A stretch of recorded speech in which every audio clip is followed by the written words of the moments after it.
मैंने बहुत हिम्मत करके मैं गवाही देने आई हूँ, मैं नहीं दे पाती। बृहस्पतिवार की रात को ऐसा हुआ कि मेरे जो बड़े भैया हैं वो हम लोग से बहुत अलग है, प्रभु से बहुत अलग है, वो हम में है ही नहीं। ऐसे मम्मी और भैया की लड़ाई हुई, तो वो लड़ाई मैंने भैया को भी समझाया कि अगर आपको इनकी बात अच्छी नहीं लगती तो आप मत बोलो, और मैंने मम्मी को भी बोला कि वो जो करते हैं उन्हें करने दो, मत बोलो। लेकिन इन लोगों को वो चीज़ नहीं हुई, बहुत लड़ाई हुई, यहाँ तक कि ऐसा हुआ कि तू मर जा तो मुझे गम नहीं है और तू मर जा तो मुझे गम नहीं है। ये ऐसे हुआ। फिर पापा और फिर भैया की हो गई दोपहर में, तो पापा की भैया की हुई तो फिर मेरा भाई बहुत रोने लग गया। वो कह रहा मुझे नहीं पता मुझे क्या होता है। उसने पापा को बहुत कुछ कह दिया जो नहीं कहना चाहिए।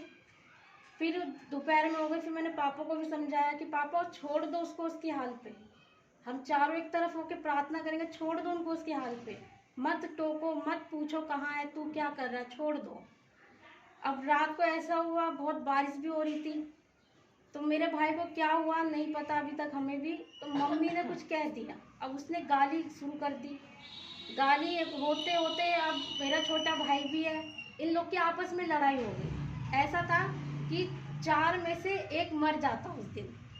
ऐसी सिचुएशन बन गई थी कि 4 में से 1 को आपस में ही मार देते।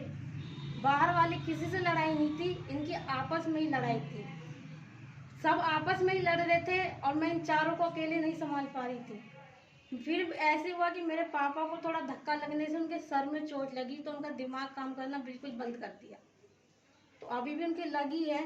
फिर मैंने पापा को संभाला, इन लोगों को छोड़ दिया। फिर मेरे को दिमाग में आया कि नहीं, ये ऐसे नहीं होगा। मेरे अंदर ये है कि मेरे जो दास है, मेरे जो दासी है, मैं कोई बात इनसे छुपा नहीं पाती, चाहे कोई भी हो।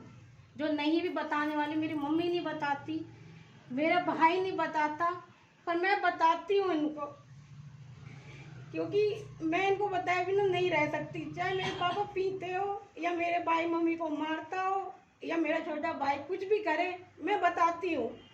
लेकिन उस रात मेरी अगर ये नहीं होते तो मेरे घर में 1 लाश गिर चुकी होती। क्यों?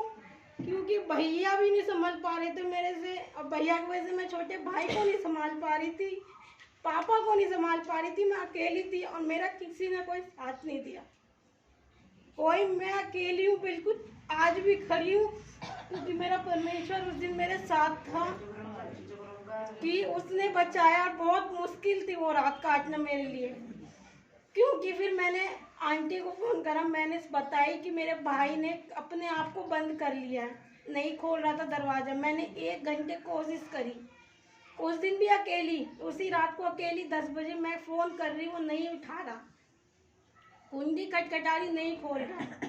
फिर आस पड़ोस के कह रहे हैं कि तेरे भाई ने कुछ कर लिया। मेरे पैरों तले जमीन हट गई। मैं कह रही मैं एक साथ अपने तीनों को खो दूंगी।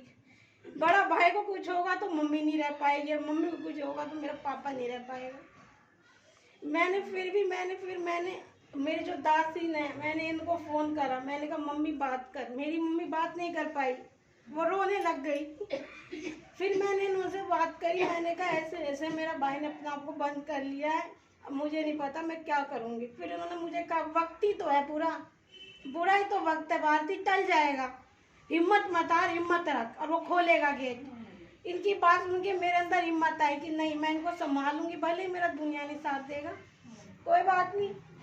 जो 6 साल की मेहनत है, दास का मेरे घर आना, जो मुझे समझाना है, वो तो मेरा साथ देगा।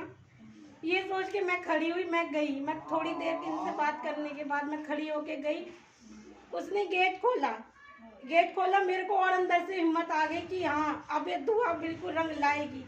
अब ये होने के बाद उन्होंने खोला, मैं उनके पास गई, तब भी उन्होंने मुझे धक्का मार दिया, उन्होंने मुझसे लड़ाई कर ली, मुझे बहुत कुछ कह दिया कि तुम नहीं हो मेरे लिए, वो यही बोलता था मैं मर जाऊंगा, मैं तुम्हारी शक्ल नहीं देखूंगा। फिर भी मैंने हिम्मत रखी।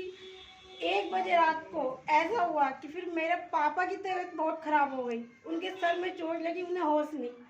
फिर मैंने फ़ोन करा, फिर हमारे पास्टर ने, फिर इनको मैंने बताई, फिर उन्होंने कहा भारती हिम्मत रख। इन्होंने प्रार्थना करी, फिर मेरे पापा थोड़ी देर के लिए शांत हो गए, यीशु का लव छिड़का, शांत हो गए, सो गए। 2:30 बजे रात को मेरी मम्मी की सांस रुक गई। एक ही रात की बता रही हूँ, अलग गवाही नहीं, एक ही दिन की है और एक ही रात की है। 2:30 बजे रात मेरी मम्मी की बहुत सीरियस हो गई, कोई मेरे पास नहीं आया। मेरा छोटा भाई जो है ये कुछ नहीं, ये बैठा हुआ मम्मी के पास कह रहा मम्मी मर गई। मैं कह रही नहीं, मेरे अकेली थी ना पापा। फिर उसके बाद मैंने मम्मी को उठाया, मैंने कहा क्या, वो नहीं बोल रही थी, ना सांस आ रही थी, ना हाथ हिल रहे थे, ऐसी लेटी हुई थी बिल्कुल। फिर मैं कैसे भी करके इनके मुंह में हवा, मतलब सांस दी, हवा डाली, फिर भी रुक रुक के सांस आ रही, बिल्कुल हाथ पैर ऐसे घेर दिए। फिर मेरा बड़ा क्या हुआ मुझे नहीं पता, मेरा बड़ा भाई आके मम्मी को गले लग के रोने लग गया, कह रहा मम्मी मर जाएगी तो हम कैसे रहेंगे।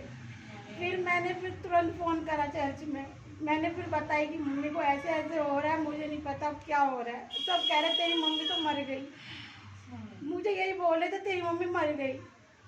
मेरे को अंदर से ये हुआ कि अब क्या होगा, क्योंकि मेरे पापा होश में नहीं थे और मैं बार बार मम्मी को उठाऊं, कभी इन लोग को संभालूं अकेले, कोई मेरा साथ नहीं देने वाला है। वो 2:30 बजे रात, लेकिन मेरे जो है प्रभु के जो दासीन है उस बुरे में मेरे पास नहीं थे, पर दूर होके भी मेरे पास थे।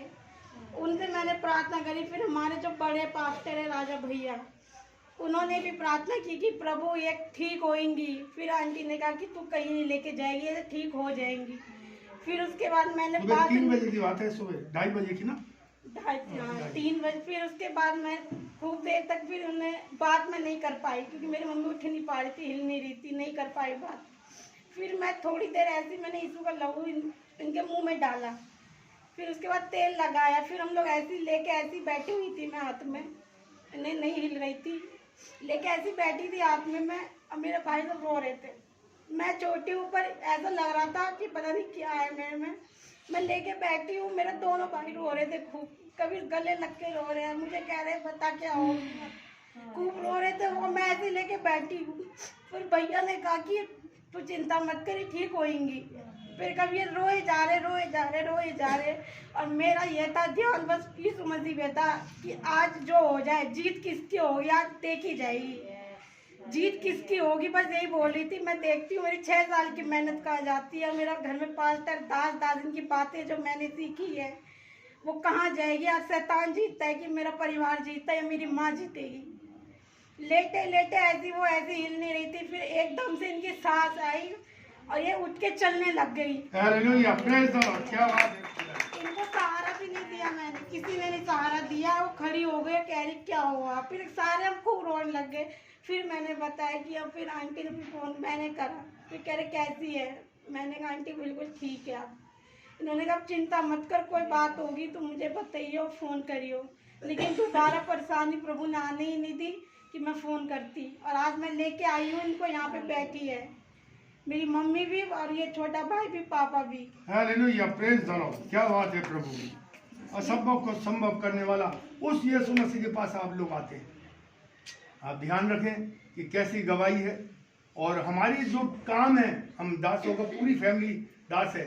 रात हो, दोपहर हो, किसी टाइम भी हो, हम पीछे नहीं हटते। प्रार्थना से हम प्रार्थना करते हैं। बुलाओगे तो आएंगे, नहीं बुलाओगे तो नहीं आएंगे। और प्रार्थना के लिए मोबाइल खुले रहते हैं। अब तो पास्टर राजा मसीह सबके मोबाइल हैं। मोबाइल से प्रार्थना कराओ ताकि आप लोगों का संगति प्रभु के साथ जुड़ जाए। हमारे साथ नहीं, प्रभु के साथ जुड़ेगी और हमारे जरिए से जुड़ेगी तो आप चंगे हो जाओगे। जय मसीह।